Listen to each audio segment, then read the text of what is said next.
Yurtimizda qadim va boqiy bayramimiz Navro'z olam shukuhi kezib yurgan shu kunlarda kurashchilarimiz bellarini yanada mahkamroq bog'lashgan.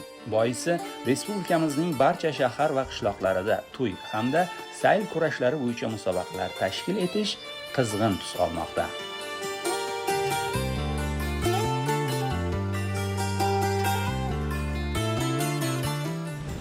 O'zbek sporti brendi nomi bilan kurashning jahon arenasidagi rolini oshirish, yoshlarning milliy sportga bo'lgan qiziqishlarini qo'llab-quvvatlash va rag'batlantirish orqali ularda vatanparvarlik tuyg'usini yanada mustahkamlash, aholining barcha qatlamlari, ayniqsa yoshlarning mazkur sport turi bilan shug'ullanishi uchun mamlakatimizda barcha zarur shart-sharoitlar yaratilgan. O'zbekiston kurash federatsiyasining respublika va xalqaro musobaqalarni o'tkazish taqvim rejasiga asosan 2026-yilning birinchi choragida Navoiy viloyatida kattalar o'rtasida O'zbekiston kubogi yakkalikka jamoaviy bahslari bo'lib o'tdi. Pahlavon Mahmud xotirasiga bag'ishlangan o'sha yoshlar o'rtasidagi kurash musobaqalari, Buxoro viloyatida 15 yoshli o'smir yoshlar o'rtasida kurash musobaqalari, O'zbekiston kurash federatsiyasi ushbu musobaqalarni tashkillashtirish bo'yicha har tomonlama tayyorgarlikda amalga oshirmoqda va yuqori saviyada o'tkazib boradi. Bundan tashqari kurash bo'yicha Yaponiya davlatida bo'lib o'tadigan Osiyo o'yinlariga ham kurashchilarimiz puxta tayyorgarlik ko'rib, doimiy o'quv yig'in mashg'ulotlariga jalb qilinib bormoqda. Binobarin, Navoiy shahridagi So'g'diyona sport majmuasida o'tkazilgan kurash bo'yicha kattalar o'rtasidagi O'zbekiston kubogida Qoraqalpog'iston Respublikasi, barcha viloyatlar va Toshkent shahridan 600 nafarga yaqin polvonlar ishtirok etdi. Musobaqada erkaklar va ayollar 16 ta vazn toifasida g'oliblik uchun bellashishdi. Yakuniy natijalarga ko'ra Toshkent shahar jamoasi umumjamoa hisobida O'zbekiston kubogini qo'lga kiritdi. Buxoro viloyati 2-o'rinni egallagan bo'lsa, Sirdaryo viloyati hamda Qoraqalpog'iston Respublikasi jamoalari 3-pog'onadan joy oldi. Biz mamlakat kubogini qo'lga kiritgan kurash bo'yicha poytaxtimiz terma jamoasi bosh murabbiyi Jonibek Muqimovga yuzlandik. 2026-yil albatta kalendar taqvim rejasiga asosan bir qator musobaqalar rejalashtirilgan. Oldimizda qator O'zbekiston chempionatlari, xalqaro turnir hamda jahon chempionatlari musobaqalari bor. Ilk musobaqamiz albatta 9 hamda 12 fevral kunlari Navoiy viloyati Navoiy shahrida kattalar o'rtasida O'zbekiston kubogi musobaqasi bo'ldi. Bunda Toshkent shahar terma jamoasi to'liq tarkib bilan qatnashib, umumjamoa hisobida birinchi o'rinni egallab, O'zbekiston kubogini qo'lga kiritdi. Albatta kurashimizga bo'layotgan shunchalik e'tibor o'z mevasini beryapti desam mubolag'a bo'lmaydi. Oldimizda hozir yoshlarimiz 2009 hamda 2010-yillar o'rtasida Surxondaryo viloyati Termiz shahrida O'zbekiston chempionati bor. Shunga qizg'in tayyorgarlik olib bormoqdamiz. Bu musobaqada ham albatta 20 ta vaznda o'g'il bolalar hamda qiz bolalarimizni biz saralab olganmiz. Bu O'zbekiston chempionatida g'olib sovrindor bo'lgan sportchilarimiz Pahlavon Mahmud xalqaro turnirida hamda bo'ladigan jahon chempionati musobaqalarida O'zbekiston sharafini himoya qiladilar. Bundan tashqari aprel oyida kalendar taqvim rejasiga asosan 2011 hamda 2012-yillarda tug'ilgan kichik o'smirlarimiz o'rtasida Buxoro viloyati Buxoro shahrida O'zbekiston chempionati bo'lib o'tish rejalashtirilgan. Bunda ham Toshkent shahri to'liq tarkib bilan qatnashib, Xudo xolasa yaxshi natijalarga erishadi degan umiddamiz. Albatta u O'zbekiston chempionatida o'sha Buxoroda bo'lib o'tadigan 2011-2012-yillarda o'rtasida bo'lib o'tadigan O'zbekiston chempionatida ham g'olib sovrindor bo'lgan sportchilar Osiyo hamda jahon chempionati musobaqasiga kurash uchun to'g'ridan-to'g'ri yo'llanmani qo'lga kiritadilar. Joriy yilda Xalqaro kurash instituti tomonidan Dunyo kurash federatsiyalari mutaxassislari va murabbiylarini kurashda antidoping qoidalari va muhim ko'rsatmalar, sport jarohatlari va sport tibbiyoti mavzusida xalqaro onlayn o'quv seminari tashkil etildi. O'zbekiston Milliy olimpiya qo'mitasi huzuridagi Respublika sport tibbiyoti ilmiy amaliy markazi hamda xalqaro mutaxassislar ishtirokidagi seminarda Butunjahon antidoping agentligi va'da qoidalariga qat'iy amal qilish, sohadagi eng so'nggi o'zgarishlar va yangiliklar, sportchilar salomatligi, kurashda jarohatlarning oldini olish va davolashning zamonaviy usullari, sohadagi muhim masalalar bo'yicha ekspertlar maslahati va tavsiyalariga o'rin berildi. Shu maqsadda Andijon, Navoiy, Qashqadaryo, Xorazm viloyatlarida ushbu mavzulardagi seminarlar tashkil etilib, ularda sportchilarga antidoping bo'yicha tushuntirishlar berildi. Ana shunday amaliy seminarlardan biri yaqinda Toshkent shahridagi Respublika olimpiya va paralimpiya sport turlariga tayyorlash markazida o'tkazildi. Xalqaro musobaqalarda doping iste'mol qilish holatlarini bartaraf qilish uchun O'zbekiston kurash federatsiyasining 2026-yil o'sha antidoping bo'yicha ish rejasi ishlab chiqilib, unda o'sha sportchilarimizda, kurashchilarimizni iste'mol qiladigan o'sha mahsulotlari, vitaminlarini to'g'ri tashkillashtirish bo'yicha seminarlar amalga oshirildi. Mana bugun ham Toshkent shahar kurash o'sha kurashchilari, murabbiylari va hakamlari bilan ham navbatdagi antidoping bo'yicha seminar tashkillashtirilib, bu seminarda doping iste'mol qilganda qanaqa oqibatlar olib kelishini, bu o'sha kurashchilarni sog'ligiga zarar yetkazish bilan bir paytda O'zbekiston kurash federatsiyasi obro'siga ham ziyon yetkazayotganligini va o'sha har bir iste'mol qilayotgan vitaminlarini O'zbekiston kurash federatsiyasi vrachi bilan maslahatlashgan holda, shu trenerlarni xabardor qilgan holda amalga oshirishi, ya'ni iste'mol qilishi belgilab berildi va bu borada keskin va qat'iy choralar ko'rilishi, doping iste'molini aniqlangan holatda kurashchi shaxsan javobgarligini ham ularni ongiga singdirish bo'yicha ma'ruzalar va tushuntirishlar olib borildi. Bu kurashimizni shiori kurash g'alabaga halol yo'l va albatta aynan mana shu halol yo'l orqali biz kurashimizni dunyoda tanitishda davom etamiz va albatta oxirgi maqsadimiz Olimpiya o'yinlariga kiramiz. Seminarda so'zga chiqqan O'zbekiston kurash federatsiyasi hakamlar hay'ati raisi Hikmat Kurtov, kurash bo'yicha O'zbekiston yoshlar terma jamoasi murabbiyi Umida Matyoqubova, kurash bo'yicha milliy terma jamoa shifokori Shohrixo'ja Azizov mazkur sport turi bo'yicha ilk bor milliy hamda xalqaro maydonlarda musobaqalarda qatnashadigan yosh va yangi sportchilarga alohida e'tibor qaratish lozimligini ta'kidlab, antidoping qoidalarini ularga chuqur o'rgatish va amaliy ko'nikmalarni shakllantirish, doping vositalaridan mutlaqo voz kechish tamoyillarini mustahkamlash, va'da talablari qoidabuzarliklari uchun jiddiy sanksiyalar, jumladan diskvalifikatsiya, jarimalar, butunlay chetlatish haqida aniq va ochiq tushuntirishlar berishdi. Sportchilar va murabbiylar uchun juda ham muhim bo'lgan antidoping mavzusida seminar o'tkazildi. Seminar o'tkazishdan asosiy maqsad sportchilarga va murabbiylarga taqiqlangan moddalar haqida informatsiya berish, antidoping qoidalarini nazorat qilish hamda halol sport tamoyiliga asoslangan holda barcha ma'lumotlar berildi. Bu mavzu oxirgi paytda juda ham aktual bo'lyapti, chunki so'nggi paytlarda juda ham antidoping nazorati keskin kuchaytirilgan. Barcha xalqaro musobaqalarda doping sinama olish ko'paygan. Jumladan bir qatorda doping sinamani musbat chiqish holatlari ko'p. Bunday salbiy natijalarga sabab asosan sportchilarda yetarlicha malaka yetishmasligi. Sportchilar bilib bilmagan holda kimnidir da'vatiga ishonib o'zini vaznini tushirish yoki energiya olish, muskullarni qayta tiklanishi uchun bilib bilmay noma'lum preparatlar ichib qo'yishyapti.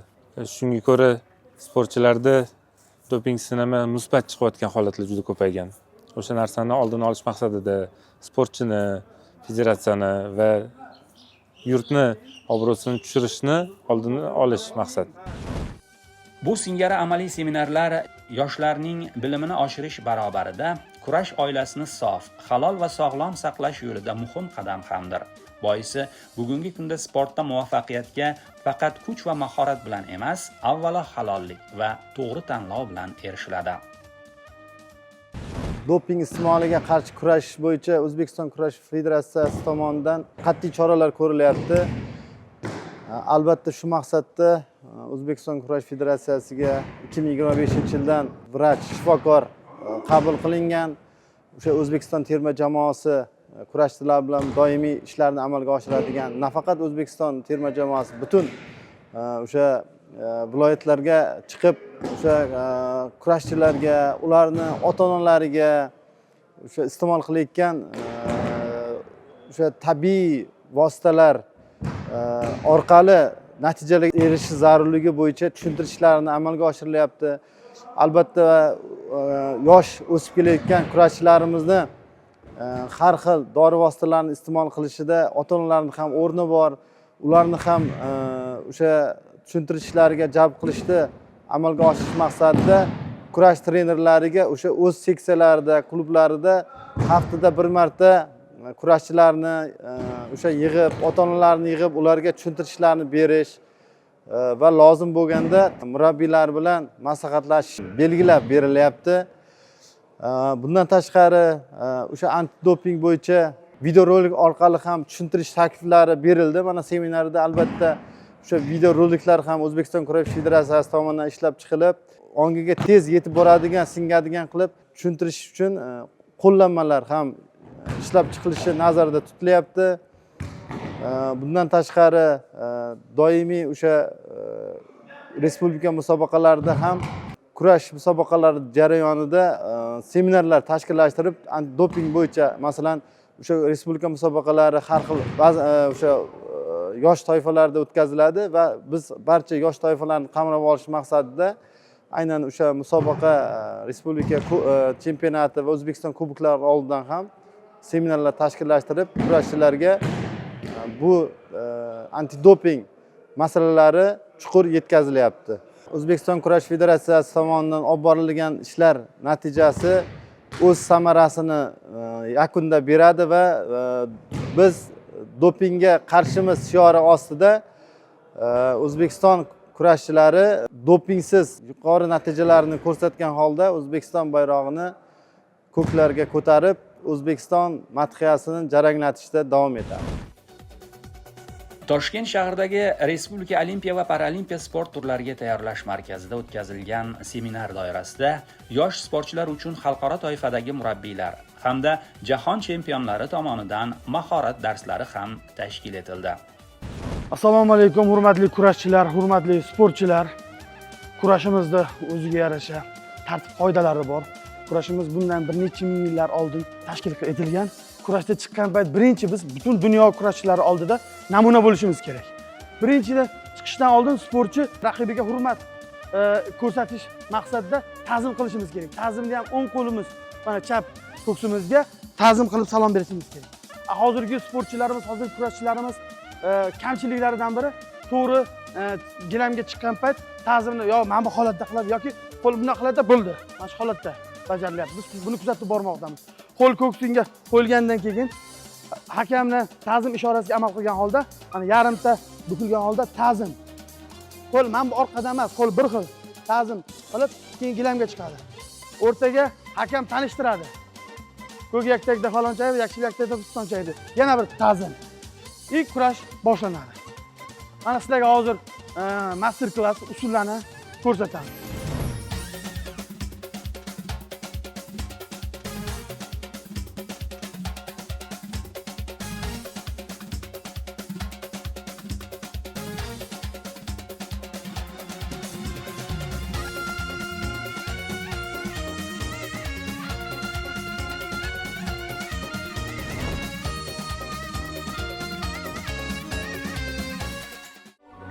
Bizning kurash. Milliy kurash sport turi bo'yicha 5 yildan beri shug'ullanib kelaman. Men 2025-yil, 2010-yil, 2011-yillar o'rtasida bo'lgan O'zbekiston chempionati sovrindoriman. Meni oldimga qo'ygan maqsadim Osiyo chempioni, jahon chempioni, Olimpiada chempioni bo'lish, yurtimni bayrog'ini cho'qqilarga ko'tarish. bizning kurash. Mana Janubiy akalaring jahon chempioni, respublika necha karra O'zbekiston chempioni. Sizlarga hozir eng chiroyli usullardan milliy kurashimizning priyomlaridan ko'rsatdi. Bu master klass dedi ruchasiga. O'zining eng yaxshi ko'rgan ilka priyomini, mana bunaqa priyomlarni, bidrolarini ko'rsatdi. 66 kilong eng ko'zga ko'ringan polvonlardan bittasi bo'ladi. Akalaringni ko'rsatgan narsasini sizlarga amal qilinglarki, shu narsani ertangi kun O'zbekiston, Osiyo, jahon chempionati, olimpiadalarda sizlar shu narsalarni ko'rsatib, ertaga chempion bo'lganlar eslab yurasizlar. Shu ustozimiz, akamiz yaxshi master klass ko'rsatdi. Men endi sizlarga o'zimning priyomlarimni bittasini ko'rsataman. Jaydaricha o'zimizda chil deydi. Sekin ko'rsataman. Mana shu qo'lda ushlagan joylaringda mana bitta yurdirasanlar, ketdi yana u qochadi, to'g'rimi? Ketdi mana, sekin mana. Tushunyapsanlarmi? Oyoqdan chil, o'zbekchasiga chil deydi, ruchasiga pastichka deydi. Buni faqat tezlikda bajaradi. Yana bitta sekin ko'rsataman mana. Ushladlaring, mana bitta, mana ketdi. Ko'rdilaringmi? Endi yoshga ham qarab, shunga priyomni sekinlik bilan ishlab ko'rsatyapsizlar. Endi ikkinchi priyom. Yonbosh deydi, to'y kurashlarda qo'shsha deydi. Mana sizlarga ko'rsatamiz mana. Buni ushlash eng afzali mana. Mana bunaqa ham qilsa bo'ladi. Bitta. Ikkinchisi mana bunaqa usulda bajaradi. Uchinchisi mana ketdi. Mana ketdi. Hoppa! Mana buni usulding yonbosh, qo'shsha. Buni 6 xil gapirsa bo'ladi.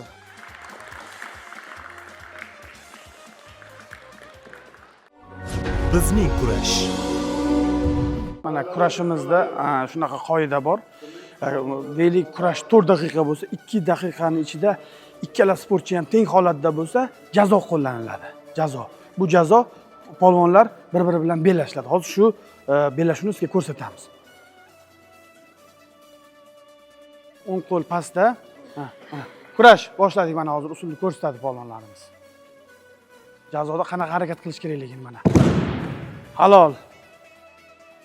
Mana ko'tarib tashlangandan keyin, agar mabodo qo'li ochilib ketsa, agar usul bajarayotgan payt, usul bajarayotgan kurashchini usuli inobatga olinadi. Mabodo havoda qo'lim ochildi-ku deyishlaring mumkin. Chunki bu mana hozir yana bitta ko'rsating, ko'taryapti. Mana qaranglar, diqqat bilan e'tiboring. Bu qo'lini ochdi, shu holatda qo'lini ochdi.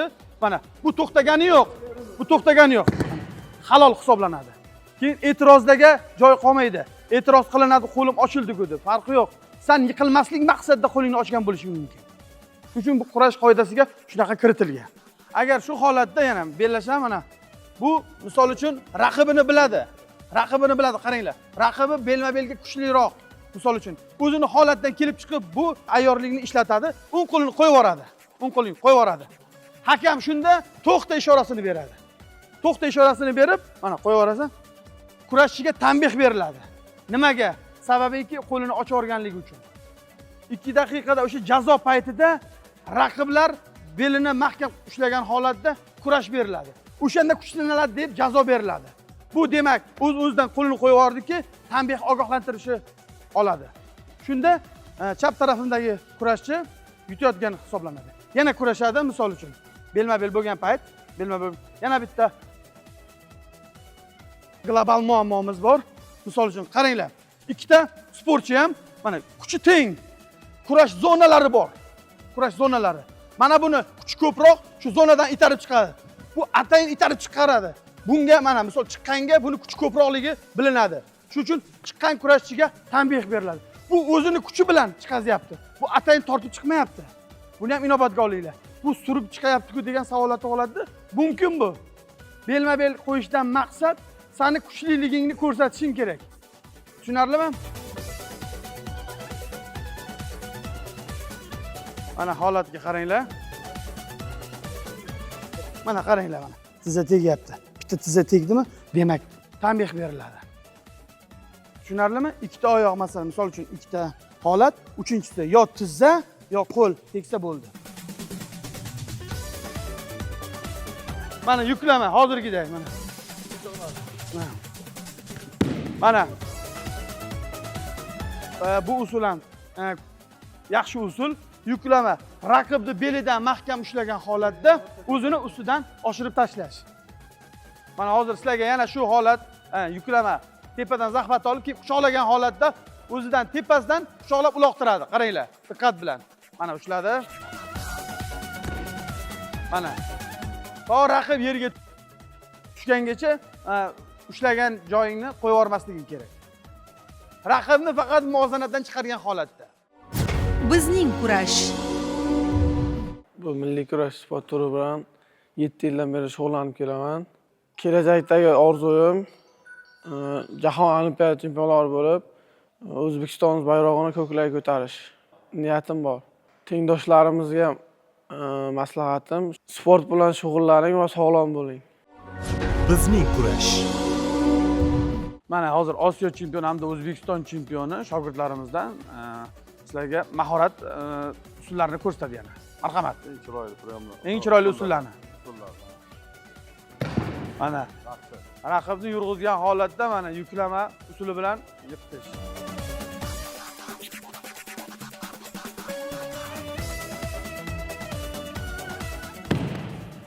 Bu ham yelka oilasiga mansub. Yelka bir qo'lni ushlagan holatda yelka bajarish.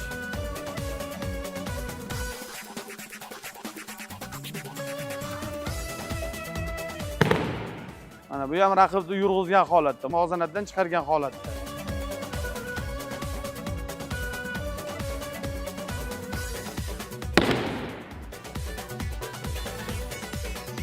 Yonbosh oilasiga kirib, raqibni yurg'izadi buni ham. Ichki chel. Rahmat.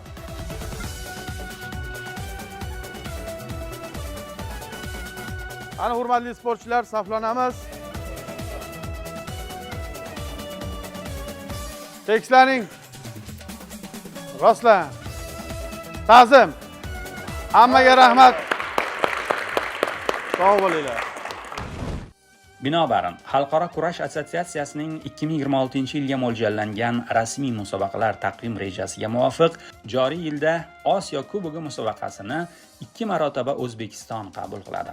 Xususan, 2018-yildan buyon an'anaviy tarzda o'tkazib kelinayotgan O'zbekiston Respublikasi prezidenti sovrini uchun Pahlavon Mahmud xotirasiga bag'ishlangan xalqaro turnir endilikda yoshlar o'rtasida Osiyo Kubogi maqomida tashkil etiladi. Mazkur nufuzli musobaqaga Xorazm viloyatining Urganch shahri mezbonlik qiladi. 17-20 aprel kunlari bo'lib o'tadigan bahslarda Osiyo qit'asidagi kurash federatsiyasining 2009-2010-yillarda tug'ilgan yosh iqtidorli sportchilari g'alaba uchun kurash olib boradilar. O'smirlar o'rtasida o'tkazilayotgan mazkur kubok kelajak chempionlari uchun muhim sinov va tajriba maktabi bo'lib xizmat qiladi. 6 yildan beri shu sport turiga qatnayman va men bu sport turidan olgan natijalarim bir karra O'zbekiston chempioni va 2025-yilda bo'lib o'tgan Osiyo chempionatida birinchi o'rinni egalladim. Mening kelajakdagi maqsadim jahon chempioni va olimpiada chempioni bo'lish. Hozirda biz yaqinda bo'lib o'tadigan O'zbekiston chempionatiga tayyorlanyapmiz. Bu musobaqalarni yutsak, jahon chempionatiga yo'llanma olamiz. Mening hayotga qo'ygan maqsadim jahon chempioni va olimpiada chempioni bo'lish. Bizda o'quvchilar soni 50 taga yaqin. Ko'p bora O'zbekiston chempioni, Osiyo chempioni, jahon chempionlarini tayyorlab kelyapmiz. 2009-2010-yilda bo'ladigan Surxondaryo viloyatida O'zbekiston chempionati bor. Uni yutgan bolalar Osiyo chempionatiga, jahon chempionatiga boriladi. Shunga biz hozir qattiq tayyorgarlik qilyapmiz.